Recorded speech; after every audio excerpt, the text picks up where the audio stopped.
Les présidents Chirac et Sarkozy ont commis en Afrique 2 crimes que la France paye très cher. L'assassinat de Kadhafi en Libye et le coup d'État contre le président Laurent Gbagbo en Côte d'Ivoire. Les 2 affaires sont remarquablement similaires.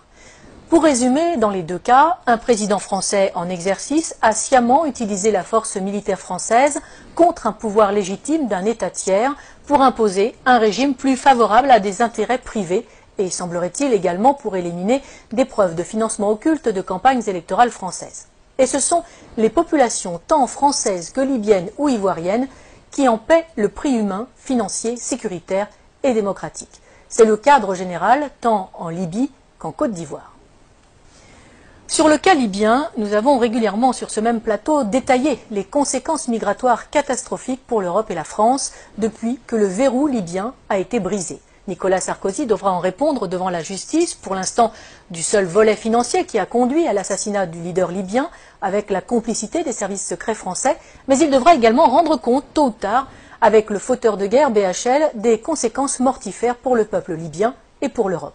Ces 2 hommes ont du sang sur les mains et quel que soit leur caste, ils devront rendre des comptes. Le cas de Laurent Gbagbo est lui aussi exemplaire.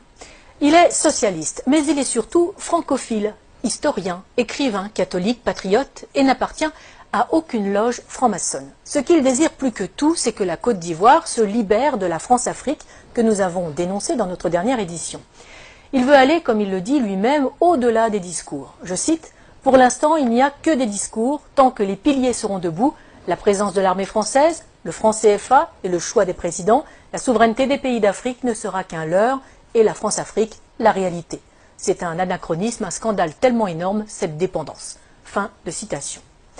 Il va vite devenir l'homme à abattre, d'autant qu'il n'est pas prompt à accepter les exigences de Villepin ou de Chirac qui attendaient, selon ses propos, des valises de billets et pas des valises de francs CFA.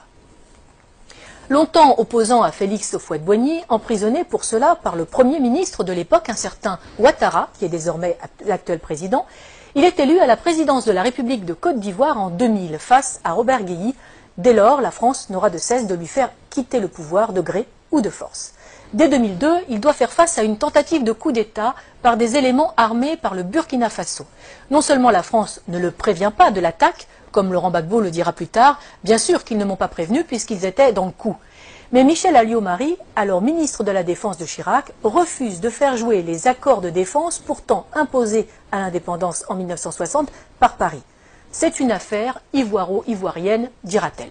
Henri Emmanuelli, ancien président PS de l'Assemblée nationale, expliquera cette trahison par cette sentence, je cite: « Laurent Gbagbo a eu depuis le début un souci, faire de la Côte d'Ivoire un pays indépendant. C'est cela qui ne lui a pas été pardonné. » Pour Laurent Gbagbo, ce coup d'État est la conséquence directe d'une loi sur l'assurance maladie qu'il a fait voter. Une loi destinée à mettre en place 2 caisses, une pour les paysans, une pour tous les autres travailleurs, financée par les bénéfices du cacao, du café, de l'EVA, mais aussi des mines de diamants et d'or. Les compagnies de la France-Afrique y voient une menace trop grande pour leur marge. Le coup d'État est donc lancé. La moitié nord du pays sera depuis cette date sous la domination de bandes de pillards et de rebelles. L'immigration de dizaines de milliers d'étrangers et la distribution de cartes d'électeurs visent à fausser le vote des Ivoiriens et à faire main basse sur le sud, Eldorado agricole et minier de l'Afrique. 30% de la population ivoirienne est, selon les dernières estimations, d'origine étrangère. En 2010, lors de l'élection présidentielle à Bouaké, fief de la rébellion et de Ouattara, on relèvera 250 000 votes exprimés pour 150 000 électeurs inscrits. Mais les événements ne vont pas assez vite. Pire, le régime légal de Laurent Gbagbo tient bon et avance vers la modernité. Décentralisation, création de conseils généraux qui s'attellent à la construction de lycées, de dispensaires, de routes. Les succès du Sud, sous le contrôle du pouvoir légal d'Abidjan, font rêver les Ivoiriens de la partie nord qui subissent les pillages et l'arbitraire des rebelles qui soutiennent Ouattara. Laurent Gbagbo est de plus en plus populaire. Si Laurent Gbagbo n'est pas dupe, il confiera depuis sa cellule à La Haye, je cite, « Pour anticiper les coupes d'État, il me suffisait de suivre les cours du cacao ». Il fait preuve de retenue, accepte de discuter même avec les rebelles, et malgré le double jeu du gouvernement français.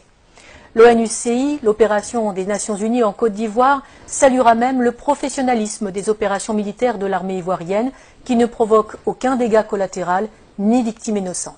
Il faut donc trouver un prétexte. La première tentative majeure date du 6 novembre 2004. Deux Sukhoi de l'armée ivoirienne, pilotés par des mercenaires biélorusses, bombardent la zone de confiance, dénommée aussi ZOC, notamment à Man et Bouaké, et font 9 morts et 39 blessés parmi les soldats français. L'armée française réagit et détruit les moyens aériens de la Côte d'Ivoire, ce qui l'empêchera de lutter efficacement contre les rebelles.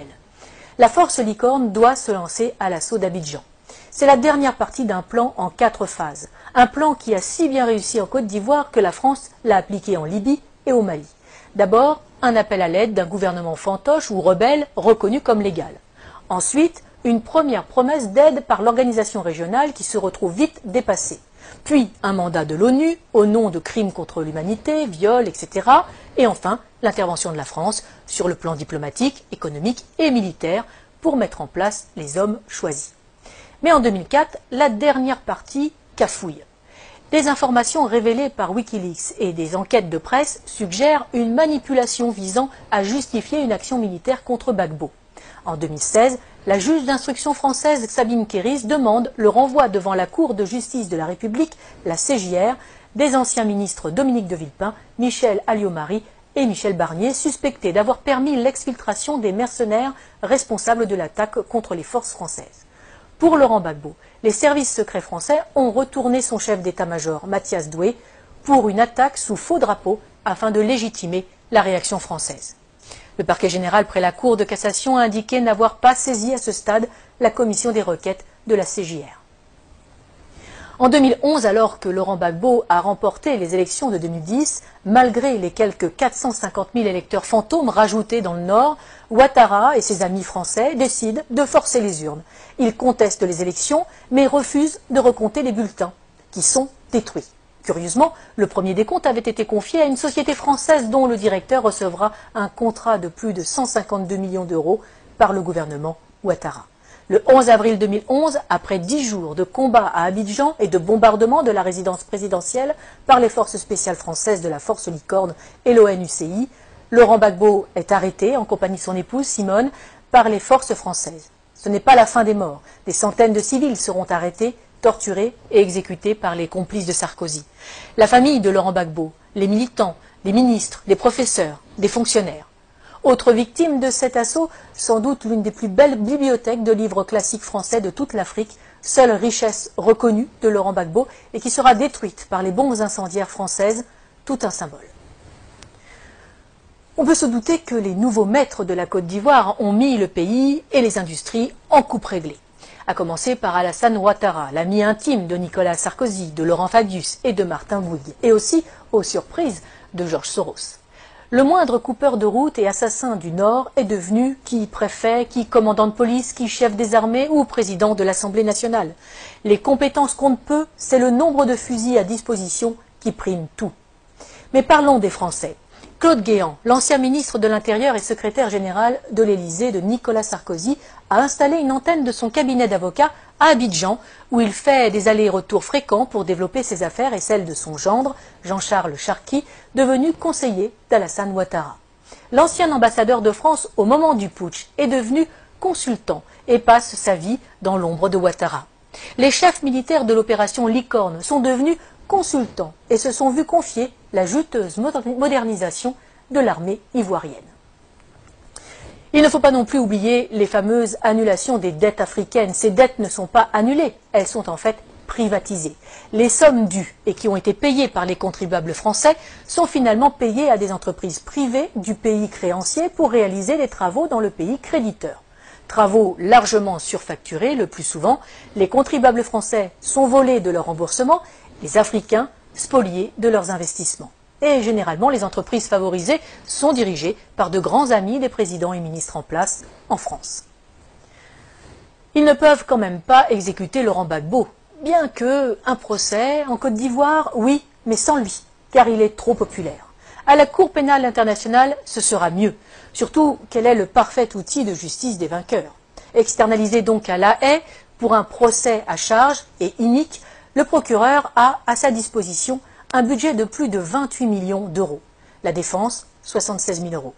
L'une des principales sources d'accusation est l'association Human Rights Watch, qui est entièrement financée par Soros, ami de Ouattara. Malgré ça, Par 2 fois, en 2016 et en 2018, le tribunal ne peut que constater l'absence totale de preuves dans le dossier du procureur.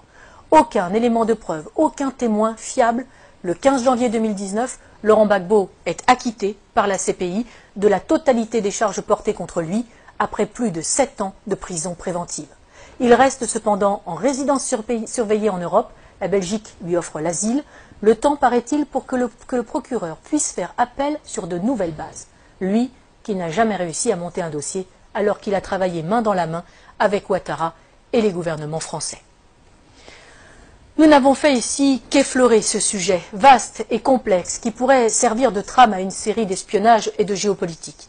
Pour ceux qui voudraient aller plus loin, qu'ils n'hésitent pas à lire l'ouvrage « Libre pour la vérité et la justice » de François Mattei aux éditions Max Milo. Il est le fruit des entretiens de l'auteur avec Laurent Gbagbo pendant ces 7 années de détention arbitraire. Publié quasiment à la veille de la libération du président ivoirien, ce livre est la preuve que Laurent Gbagbo a eu raison trop tôt. Mais il n'est pas dit qu'il ne revienne pas dans le jeu politique ivoirien, totalement blanchi des accusations portées contre lui, fort de ses réussites comme président et avec un programme toujours plus d'actualité. Il faudrait plus de chefs d'État comme lui en Afrique, conscients des atouts de son continent, préférant des relations saines avec la France plutôt que l'exigence d'une repentance perpétuelle imposée aux Français pour des crimes qu'ils n'ont pas commis.